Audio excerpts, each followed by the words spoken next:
over a game. Yeah. I mean, that's almost inherent because he plays the mid position, because he plays those heroes. And then in terms of like taking space, like Artur does play a great like Razor Venomancer, and he does have that tendency to push out really far, attract a lot of attention, and that's another reason why Venomancer works great on him. He just pushes out with the Plague Wards, and you're like, oh, we have to deal with this damn Venomancer. Yeah. And you gank him, you press his R, everybody takes a bunch of damage. Arteezy might die, but he's off on the other side of the map, and Sumail's farming. Yeah, one thing that's always stood out to me from Arteezy is just the way that he always seems to know exactly where the enemies are, and he's always very good on like the split of the creep waves and everything. So those kind of heroes really shine well with him, like the AM and whatnot, like in terms of that idea of creating space. But I would agree with like the aggression and like the pucks and those kind of heroes and Storm, of course, for Sumail. Well, It's kind of hard to overwrite that. Well done. Thank you for your effort. We have a draft. Game 1, EG versus Alliance. Let's get in. Wowzers. Yeah, that's the spirit, gang. Get hyped. So, some familiar faces here. Drow Ranger Wisp, first banned by Alliance. Bat Rider Ogre taken out by EG. And lo and behold, it's a first pick Warlock. No surprise, covers a lot of laning options. They can zone a lot of offlane heroes. It just gives everything they need. Great team fight. Gotta imagine Alliance are sitting here going, back in my day, you know, we didn't have to ban this IO thing up against EG. We never had to worry about it first or second pick. We'd always just hope that, you know, we'd at least force them to have to ban it. It's true. New EG, though. Got 2 Wiz players. Yeah. What an upgrade. Yeah, they got Rubik players now. Old EG never used to run Rubik. Yeah.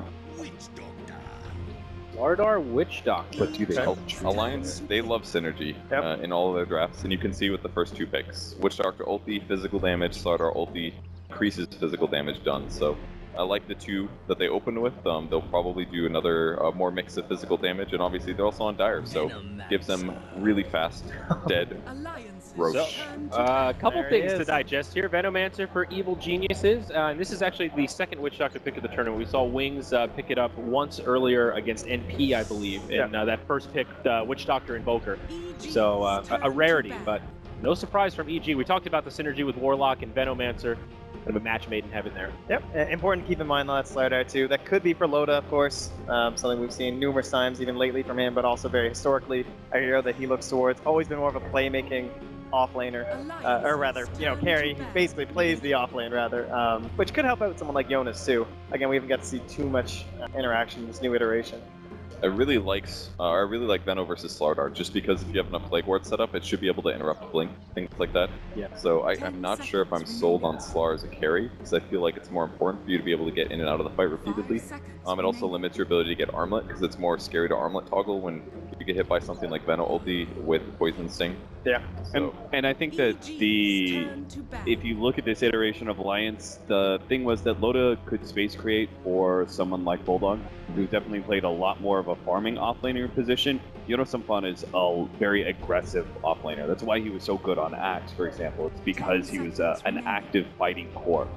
So I think in this case, Loda has to fall back on his roots and play more of a hard carry for Alliance. But then there you have this great thing about EG is that Alliance can't get a read on what exactly EG is going to be doing in this game, because Venomancer can fulfill both the support as well as the safe lane. With good core bands here from EG, Lifestealer and Juggernaut. Alliance banning out the Medusa we talked about. EG played a lot against NP in the online finals in Dota Pit. And there's that Beastmaster, a little bit of vision control. Overall, a lot of Universe heroes still left in, though. Kind of surprising at this point in the draft. Clockwork, Darkseer, well, Axe. I feel like with Slardar and Witch Doctor being the picks, though, that EG is very worried about getting ran over. Like Veno, if you chain stun him and kill him, then that should be a one fight for Alliance, because he won't have an ultimate and a Gale and a Veil. It's kind of the same for Warlock as well. Jump on him, blow him up, fight should be won. And Lifestealer would have facilitated that, as would have a Juggernaut in a mid-game scenario with like Blink Dagger and Omni Slash. Yeah. I think the really dangerous part, though, is Alliance, if they want to make an offlane Slardar work here, they have to start committing towards some sort of dual lane, because Venomancer as a safe lane carry is really hard to lane against. You add any extra support in there, and Slardar's like going to be very hard pressed, right? So, in which case, if you start committing for a dual lane, then all of a sudden it turns out the Venomancer's poor, right? Then you committed resources into a strategy that kind of flops over on its head. Now Timbersaw third for Alliance. Are we thinking this is a Jonas Timber with the low to Slardar? Could it be Limp on the Timber? Is that what we're thinking? I think it's a mid-limb Timbersaw, and they need to get him an early hood. And then he just needs to stand in front of pushes, I think. Kind of look like goons, Charlie. See it. Yeah. I mean, they are goons, but to their credit, when they get in the game, they do become very serious. They are like pretty focused guys. And of course, the Universe Clockwork, no big surprise there. It's a really good pick this game. Very good at getting soul kills against Witch Doctor. Very good against Slardar as well. Once you initiate, catching Timber can be pretty huge as well if you can keep him by himself. Battery Cell can interrupt his Timber chain. So yeah, I like the pick quite a bit. And of course, it's Comfort Zone. The old guard of Alliance. Yep, Loda and EGM there on the right. The old guard, I like that. So gap closers, stuns, definitely follow up for Slardar, possible Invoker pick maybe. Yeah. You can put some Sun Strikes on top of whatever combos they go for. Do you think you can aggro Trine Lane into a Venomancer lane? I think it's incredibly difficult, Yeah, and I like so what too. EG has done here. They've banned out the 2 cores that are really good against Venomancer in the Lifestealer and the Juggernaut. Yeah. That's true. Like whenever you're aggro tri-laning too, like that vision, that ward like on the inside, on the other side of your trees from your tower is so important. And you just can't deny that up against something like a Veno. Just non-stop vision coming in there, difficult to perform wraparounds. Right, and it's not just aggro try against the Veno, it's aggro try against the Veno Warlock. Yeah. That lane is incredibly strong, especially with Fatal Bonds. Yeah. It feels like aggro Trine Lane would be so good for Alliance if it wasn't for the fact they're facing other, because then they would be able to ensure Timbersaw is able to have like at least uninterrupted 1v1, and then you have a Slardar that is finally able to get some farm for himself, get that fast Blink Dagger, as he would be matched up against Clockwork. That would just seem like really nice, but I don't think you can. I think what we'll most likely see out of EG since they picked up the Clockwork is like another strong sort of offlaner type, so like offlane 4 position hero for Zai. But I think they'll most likely do Warlock Venomancer as a dual lane. Yeah. They've done this like 2 or 3 times already. Yeah. There's be a likely Shadow Fiend pick for Sumail here, perhaps, I don't alongside the Clockwork. I don't think Shadow Fiend just yet. I think they'll want something with a little more right-click damage. Right now they're very magic focused. They usually save Sumail's hero for last, and they'd like to see what matchup comes out for him later. Oh no, they ran back to the support Veno. Spin. Okay. Support Veno's great at farming, and especially because Alliance is kind of, at least with the Rubik pick, they've kind of already tried to set up as a Veno counter. Once you steal Plague Wards from Venomancer, you get the benefit of Plague Wards as well as Poison Sting. So it's like stealing 8 skill points with 1 steal. It can be great to counter everything that Veno wants to do, plus you get Spell Shield. So, and you also get counters against Rubik, against Clockwork. If he goes on one of your allies, you just throw him out of the cogs. So I really like the Rubik pick here, but now that it's a support Veno, it's looking less valuable. Yeah. Go ahead. I think EG were probably waiting to see whether that would be core or not. But since they picked a Rubik, there's no Bounty Hunter or Ricky. They know that Veno can just go into the jungle and get uncontested farm like he did in the MP series, so they can pick something like a Sven now as a right-click hero in the safe lane. So what's most likely going to happen is Veno is going to do, because they are on Radiant again, they're going to do that really quick Radiant Veno jungle. He's going to hit level 5 super quickly. He's going to move up top and take the safe lane, or take the off lane from Universe when Universe hits 6 or something, and then, or even before that, depending on how fast he jungles, then Universe is going to run around on Clockwork. Yeah, and then to add on top of that, the fact that the Sven pickup is really nice to facilitate that, because Sven is one of the better cores to go up against aggro Trine lanes because he's so inherently tanky. But he's got the backup of a Warlock, so even if Alliance did try and punish and go, okay, it's a support Venomancer, like we need to try and pressure these lanes as best as possible because we can't match that greed because we've already picked our 2 supports, then we have to go aggro Trine lane. But we've seen Sven before be able to deal with aggro Trine lanes to a decent amount of success, and EG just need to survive for 5 minutes really until the Venomancer is online. You get yourself a scaling mid, and I think EG have crafted themselves a very nice draft. Yeah, a lot of great solid setup here. You know, Sunstrikes are a really key part of the Invoker. We even saw that in the last series. The cost of not getting those kills with Sunstrike. You've got a Clockwork now to help set that up. Sven stun, all sorts of synergies across the map. There you can see our crowd here, local in Montreal. Again, if you are holding a ticket to the grand finals, that could be you sitting there watching these players. You guys see Slacks? Yeah, right at the end there. Oh, he's solo casting to a couple of his fans. I think this is the On his first birthday. Slark pick of the tournament. It's a very common hero for Alliance, and it's actually quite good against Sven as well. You have to be a bit worried about Cleave if there's other heroes in the area, but as long as he doesn't get like Venom ulti, he doesn't have too much to fear actually this game. All right, it will be the Jonas Slardar after all. What are you thinking, Purge? We need a round of predictions here. How you calling it? I like the Sven versus the minus armor. I think EG got the upper hand with those last 2 picks. Okay, I'm gonna go EG as well. Yeah, I'm not really seeing a very easy path to victory here for that Slardar. Not really sure exactly where he's going to get all his levels. I think the Clockwork will recover well enough thanks to the Veno. Ganks in mid with the global potential of the Stun Strike. It all just looks too good. Evil geniuses. Bold. I'm also going to pick EG. I think the team fight coming out of the Warlock is going to be super strong here as well. It's going to be super hard for Alliance to take fights. Just they'll need BKBs to deal with the Veno, and then even when they do have BKBs, they have to deal with the Ra. All right, we'll see if the unanimous panel is correct here. We're going to hand it over to our casters. We've got Mott and Grant for game 1 of this series. Thank you so much, guys. Welcome in. It is EG versus Alliance game number 1 here. Of course, I'm Mott. With me is Grant. A huge series. First time these two teams are playing on LAN in some time. Obviously, there's a lot of questions about the rosters for these two squads. Do you think, of course, though, EG, the very talented roster, do you think they're going to perform well here? I have a feeling. I think they are probably almost the favorites in the tournament besides Wings. Those two are probably up top. And man, they've looked good. People thought in MDL they would be like, oh, they're not going to perform. They're going to China, and they end up winning the entire tournament against like top Chinese talent, the European teams. They've just looked dominant. That was the big question when Crit first came to the team. Could he lead this type of talent? Could he lead them to victory? I think that question was answered. Obviously, there's still a lot of work to be done here before the Boston Major, before obviously the bigger tournaments come through. But even just in their online matches, Dota Pit, we talked about elimination mode, they've looked very strong currently. Yeah, they lost 1 game, I think, to NP and 1 game to Complexity. Right. But, they were just kind of fooling around almost, it looks like. And now they're going against Alliance, who's been a little shaky. They underperformed at the Boston Majors, the qualifiers, and they go back. EG versus Alliance, Armada versus PP, even in Melee. Then you have like 2014 with Mason, the EG versus Alliance. They just have a very good background. What a roster that was. The Mason roster for Evil Geniuses. What a guy, what a player. What a player. But this is the new EG roster. Obviously, we talked about Alliance. They're a very, very individually talented squad themselves. They've added Limp, Jonas, a couple of really good players. EGM has come back. This is going to be interesting. Let's talk a little bit about the draft, though. Obviously, we saw the Venomancer, and that is something that RTZ has been playing all the time, but they did switch it up here. It looks like they're gonna have obviously the Sven picked up as well as the Invoker coming out for EG. Yep, I think the biggest thing is what I believe is what Charlie said. It's just an open path. There's no Ricky, no bounty hunter to follow around Zai.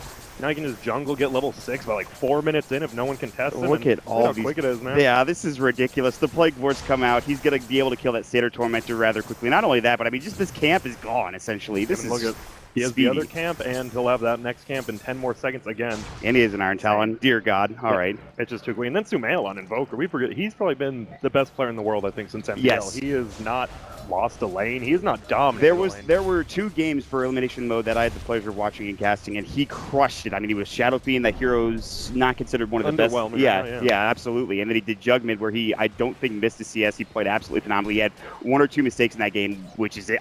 That was it. He dominated those 2 games. So Sumail, like you said, definitely up there in terms of conversation for best mid player in the world. But he's going up against Limp. He does have, of course, the Timber Saw. So this is going to be an interesting matchup. You do have the Forge Spirits to work against that reactive armor. We'll see how well he does. He's currently 7 last hits to 5.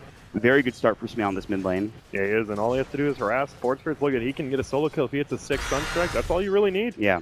And I doubt we'll see early Limp playing super aggressive. We'd have a Quelling Blade as well brought out so we can actually deal with it. And I think the biggest thing is Sven, complete free farm in the safe lane, while Universe being a little bit annoying in the off lane. We'll see if the Alliance decide pressure that Ancient stack and get into, of course, stopping the farm of the Sven as quickly as possible. But for now, it's just early laning phase, pretty standard stuff for the most part. We do see the Slardar deny himself, go back home, take a quick trip back. The top lane for Alliance, they will have, of course, the Slark farming up. Universe might be tough getting him some levels here, and that's the biggest thing. Purge was talking, of course, before the game. Need to get level 6 as quickly as possible on Clockwork, otherwise he's very underwhelming. Yeah, I think the biggest thing, it's once Veno gets his levels and whatever in the jungle, he's just going to go with top lane. This might be a first blood attempt. Telekinesis, there's the pounce. There's going to be the bounce as well. It's an easy kill. They get the bounce back coming in from EGM. Nicely done. The cast goes through. Loda will draw first blood. And that's just a perfect rotation, and I mean, you're a clockwork. You're not gonna be able to do anything. No, you want to cast Clockwork, especially with that long-range coconut bouncing back the second time. That's unlucky. Unfortunate. Yeah. Universe is going to TP back up. He is, of course, still level 2 now.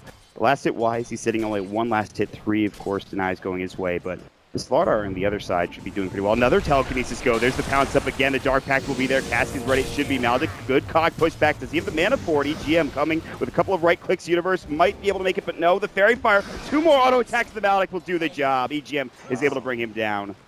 Just like that. Universe, 2 quick deaths. I think the biggest thing, though, it's creating space for Sumail as well as the Sven. Like, he's dying a lot, but you're not getting that much from it. You're getting low to free farm, but Sven's get a free farm and get those stacks eventually, but still, two huge kills for Loda. He needs to get those experience to gold. How does Universe come back in terms of experience? I mean, right now his net worth is 500. He's lower than Sports. It's very early on in the game, obviously, but... Yeah, I think once you get your first rotation from the Veno, he's going to create some space for you, and then he's just going to TP around to the open lane, try to get a 6, and he's dependent on Zai, who's actually top now. Look good. Well, he's going to use his Gale. There's going to be a telekinesis followed up by the Maldic Pounce. Dark Pact should be coming in. The cast comes through. Zai gets at least one more Plague Ward down. The body blocks from Hanskin there. The cog pushback not in time, and he can't quite get around either.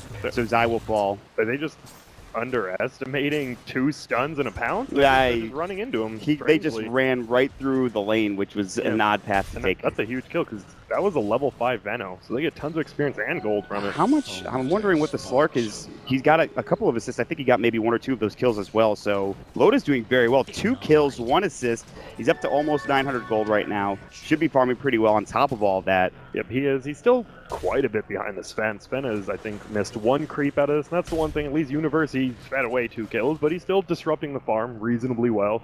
But Alliance definitely up 3-0. That's nice. They probably should stop under. Maybe they think they're rotating, but they just keep showing up top like, hey. We'll take these kills. Thank you very much. Sumail backing up as Jonas is in the jungle nearby. The Forge Spirit will scout him out. Not able to get the last hit. Good effort. Sumail has a double damage rune, mind you, so he needs to be a little careful.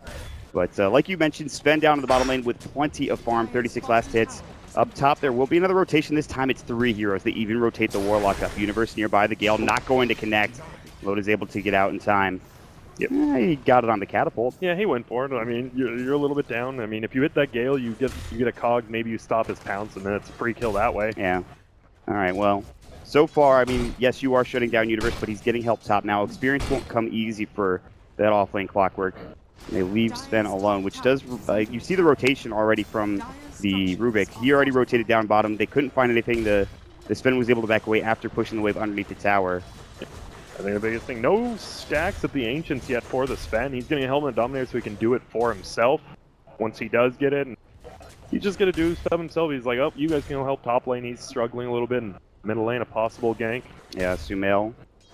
Some vision nearby. Of course, the entrance to the jungle might have been spotted. Sumail's still playing pretty far to the left side of this tower, making sure he doesn't get ganked. They will see Hanskin. Of course, the tower hits him, and that's going to be that. Sumail's just going to sit behind his tower. They'd have to dive to find the kill. And this gives a lot more room for everybody else in the map. Sure, Sumail has to back up into that tower, but the rest of them are getting good farm, and even Universe now pushing up a bit more bravely. Yeah, that's the thing with Jungle Veno. You see 3 kills go top, and they still lose the tower before 6 minutes, which is crazy. Crit.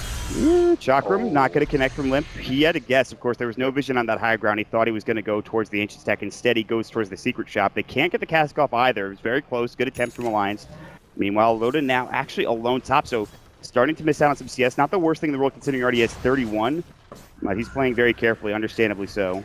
Yeah, he just has to be extremely careful. He's not 6 yet. He's like 1 or 2 creeps. He's like, okay, I'll just sit back. I don't need the CS, but once I get that, I shouldn't die unless it's Tabena Wolf. Well, he's even going to go in on Desai. They actually pop off the cask, of course. They get off the pounce, and Loda will find the kill. There's the Poison Nova, but Loda's able to heal up. He's got, of course, his ultimate healing and back up the passive, and of course, the Buddha Restoration, so huge for that kill. Again, it's another death in that top lane. All 4 of them had come up there. They're just throwing bodies at the top. They take the tower. They're like, we'll just keep going. Yeah. Whatever. They clearly don't mind. They're making space. I mean, Arteezy, Sumail, obviously, the carries, the playmakers, and I mean, they haven't been disturbed really at all. Timberspell's doing a good job middle. Bottom. Jonas, Sunstrike's going to come out as well, and they will find that kill almost instantly. Arteezy going to back up. Here comes Limp, rotating in. Chakram is there.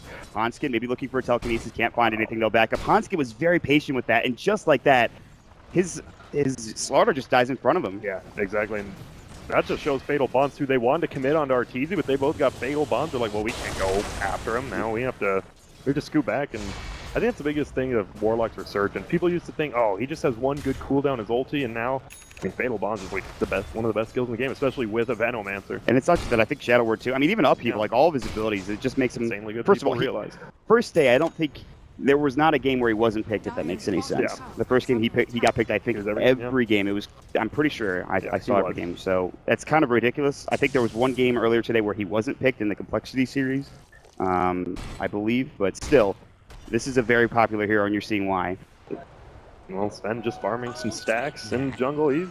He's happy. They're like, oh, you can take over bottom. Now Veno can just push it himself while he's in the jungle. Everyone gets gold experience. Still 1-4 in favor of Alliance. Here come these ancient stacks, which Arteezy already has 74 last hits. It's going to propel him even further, as you can see the 3-stack coming out. And because people are like, well, it's 4-1, Alliance is winning, right? And you look at the golden experience graph, they're both 2,000 in favor of EG. Like, early kills don't really mean that much when you have a crazy jungler like Veno, who's almost solo lane. Clockwork is up to 16 last hits right now as well. I'm wondering the experience, what is it looking like for the Clockwork? He's getting there. He's sitting level 5, so I mean, that's to be expected for the rough start that he had. I do think Alliance did a very good job of shutting him down, but EG don't seem to mind. They're pushing him to this tier 1 tower. Another tier 1 about to fall. There is a glyph that's going to go. The Plague Wards are up. Hanskid's walking up looking for a potential if can't find it. Arteezy is able to get out in time. More Plague Wards going down. Jonas is able to TP in. They pop the Fatal Bonds. That'll be on to 2 of those heroes, including the Slaughter. There's the Gale that's going to go. They really want this tower. The Cleave bringing down the creep wave. There's the Flare. Hanskid is so low, 100 HP right now. Sunstrike. He's going to go for Jonas, and it almost brings him down. Both of them are so low, and they will have to maybe give up the tier 1 tower, the advantage. Now the Cog push back. They don't want one coming in denying this or starting a fight. They almost get 2 quick kills there with the help of Sumail, but they get the tier 1 tower, and that's it. And he's just farming. He has his Midas, 9-minute Midas. We've been seeing 14, 15-minute Midas. I feel like that's pretty good. In under 10 minutes, the space universe created with those 2 deaths is actually insane. Yeah. Sumail has gotten a lot of work done here in this mid lane. Both of the cores, or at least the 2 cores in the mid, and of course safe lane for EG, have done an excellent job getting farm. Lotus no slouch either, though. 4.2k. He's got an Iron Talon, a Kilo Treads. He's got his beginning items. We'll see if he moves into that Shadow Blade next, or potentially another item. That's his thing. 2 kills, 2 assists. So even being down low CS, he is right up there, top 3. He's almost in that second place. He just has the Iron Talon jungle. He's right up there with Sven. Obviously can't clear stacks quite as quick, but and there we go. There's the Ancient. Do you think Alliance have to put more pressure on these Ancient stacks, or can they maybe just hang on with Loda and Limp? Oh, we're going to find on. Oh, and it could bounce. It will. The cast, but there's no follow-up. It's just the 2 supports here. They can't do enough damage on their own. They would need another target or another hero to come in to help out. They were trying to kill the centaur, like steal this at least. Give me that gold. Couldn't quite, and well, they did get the sentry down, at least blocking the Ancient camp. So. Yeah, but I mean, they should know, right? They should know that's blocked up for EG. I imagine they deward that very quickly. Top lane. Stormhammer, Dark Pact was used. He dodges it with the pounce nicely. Good disjoint. Fade Bolt will come out. Arteezy's just going to sit back, but here's the wraparound gank. Arteezy a little far in. Sprint's going to come in. Jonas as well. Meanwhile, they're TPing to try to counteract this. Cast will go through. They have the amplified damage up, and now Alliance knows that they're a little too far up here. They're going to try to take this tier 1 tower. It is glyphed up. Loda is staying for a bit of time here. He still has that Dark Pact ready to go. He wants this tower. The deny not there in time. Meanwhile, Dark Pact, he gets out. Telekinesis, the golem was about to go, but not in time. As Crit couldn't quite get that R button pressed down, and Loda will TP out. Yeah, I think he's like, should I commit the rock or should I save him for a fight? Because that would have been, what, 1 kill, but a hook shot comes in, and uh-oh. First hook shot, Sunstrike connection. Jonas gets off the Slithering Crest, trying to get his way up, but the battery assault keeping him there. 18 HP, but he will end up falling as Sumail gets the job done from the low ground. The auto attack doing the job. That's insane. Look at those Clockwork games for Universe. Probably the most consistent player of the last, like, what, 4 or 5 years? He's pretty good. And now look at, they can group up, and they still have rock. Yeah, that's the big thing. Can't defend this. Cannot fight without, of course, your Slaughter, and of course, more importantly, into Golem. You can see Crit canceling the animation again, and Alliance have to back up and give another tier 1 tower away. Crit's just canceling that animation. Making you guys think. I've got Golem. Look out, guys. They take the tier 1. Arteezy will get the last hit again. And they just keep excelling in farm. If you look at the net worth chart, yeah. Arteezy up to 6,000. Quite a bit for being down 2 kills, and that just shows just farm efficiently on the map, which is what we saw them do at MDL. They beat down in the early game, but they efficiently farm everywhere, and Sumail and Artur, that's what they do. Do you think they wait on Alliance's side for Loda's Shadow Blade before they start being even more aggressive? I think they have to. Without him, like, he's your main source of damage now. You have, what, Timbersaw who can go around, but if he just dies once, he falls so far behind. So you have to focus, you have to get little pickoffs, especially against Rock. You can't fight 5-on-5. Mm. It's going to be tough to find those pickoffs, though. Yeah, it's not looking easy. EG are playing together. They're smoking up with a 4-man smoke. Universal will walk up. Hookshot should be ready. They have Poison Nova. They still have Golem, as we've talked about. Limp would be a gigantic pickoff. He does have a casual cloak, so a bit tankier. But we'll see if he can get out if there's a hook shot that comes through. They'll find him farming this creep wave, or excuse me, this creep camp. Limp's been spotted, Timber Chain. There's the flare. Hook shot going, Limp. He'll get caught. Battery Assault will be next, followed up with a Cog Sunstrike. Great Gale. The Battery Assault stops him from bidding to get out with that Timber Chain. It's more than enough damage, and they bring down that Timber Saw. Yep, Shadowblade is up on Loda now, but Sven, about 100 off Echo Saber as well. He is very farm. They pick up that kill, and there's Timbersaw. He dies once, and now they can just go middle and push if they want. Yeah, it's just objective after objective for EG right now. I mean, they've got everything going for them at this point in time. Yep, huge. I mean, the supports, Warlock and Venomancer just have such a big impact on the game. We saw the early kills from the supports on Alliance, but now what are they doing? They try to find, like, Sven, but those two can't bring anyone down. A Veno and a Warlock can. Just higher impact heroes. Even with Zai dying early on, I feel like he's gotten a lot out of this game. Like, he started out, he had 25 last hits before going into that top lane and dying. He still has a buckler now. Yep. Mech, I assume. Yeah, into the Guardian Greaves, probably. Yep. He's getting closer and closer, not quite there yet, obviously. The Echo Saber for Arteezy should be close to completion. He has his Oblivion Staff ready to go.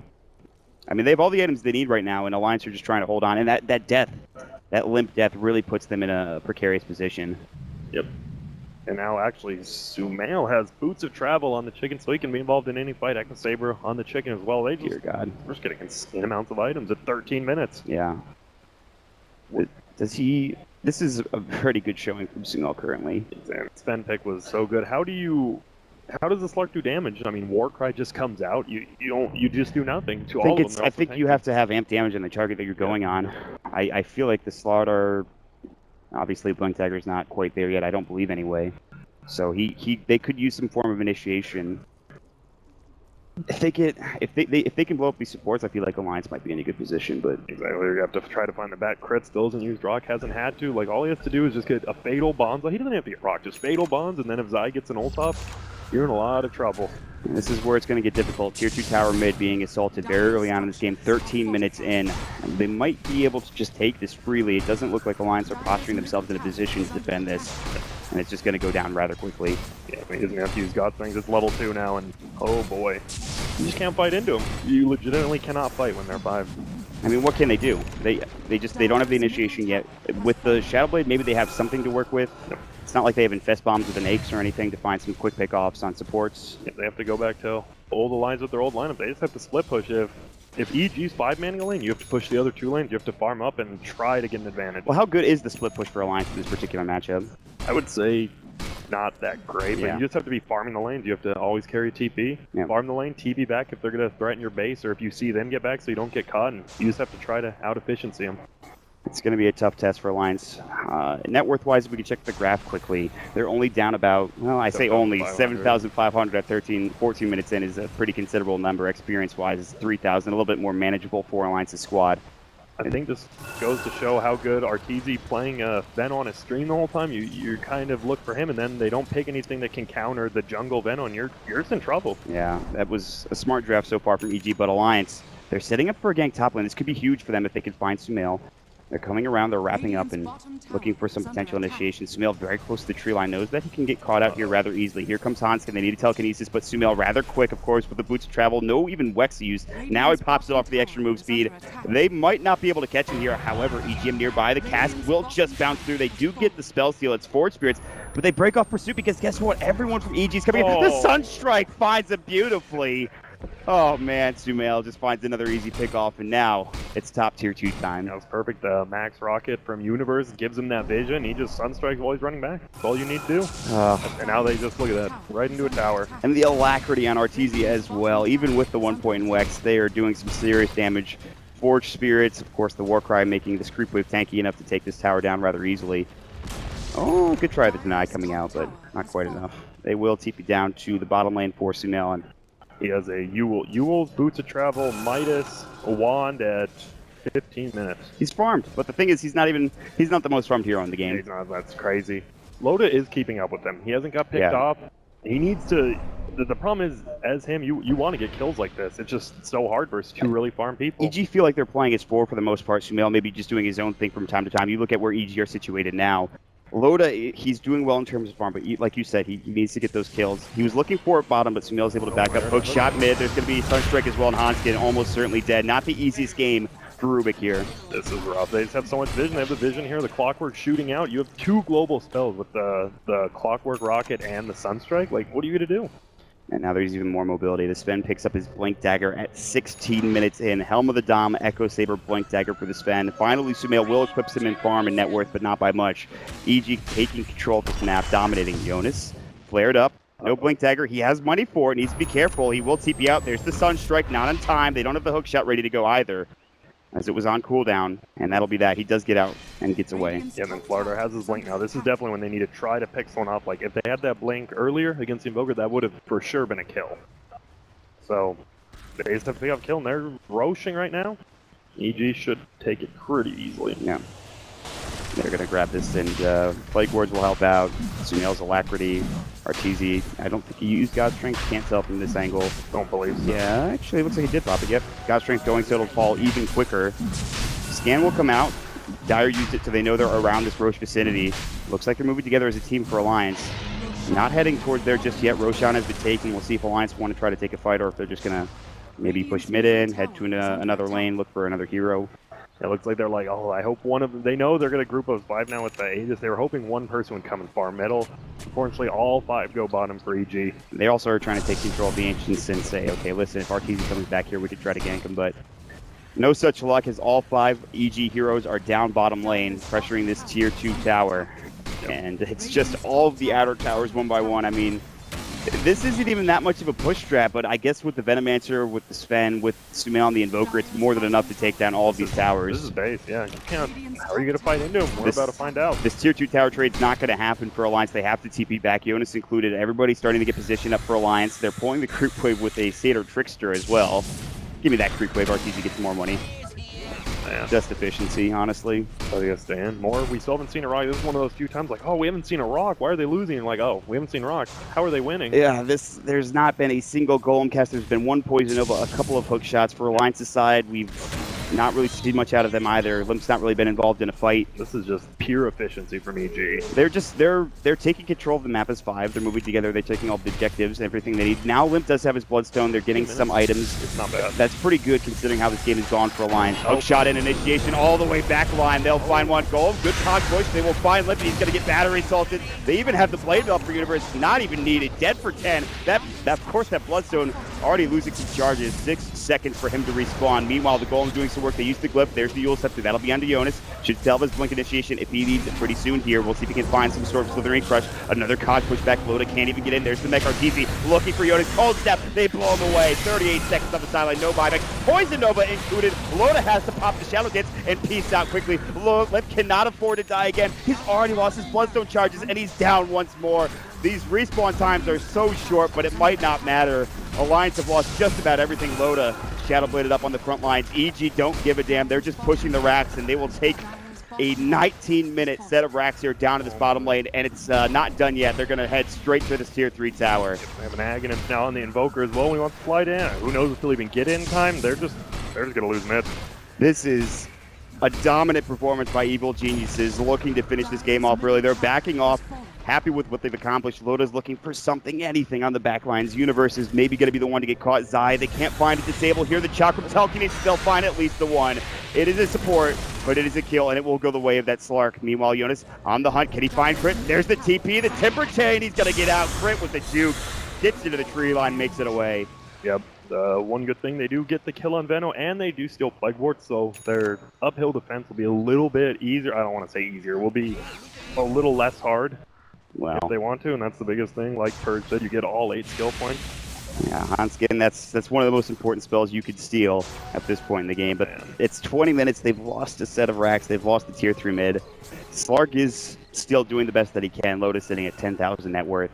A little bit close to that of the Invoker as well as Arteezy, but... Yep, if he gets a Basher, possible solo kills on his side if that's what he gets next, but... Oh, here we go! So the Ring Crush, they have the amp damage, Warcry won't help him, he doesn't have an Aegis either, there's the Pounce Up, Arteezy's low, gets the Shadow Ward off, they need a couple right clicks, they'll find him.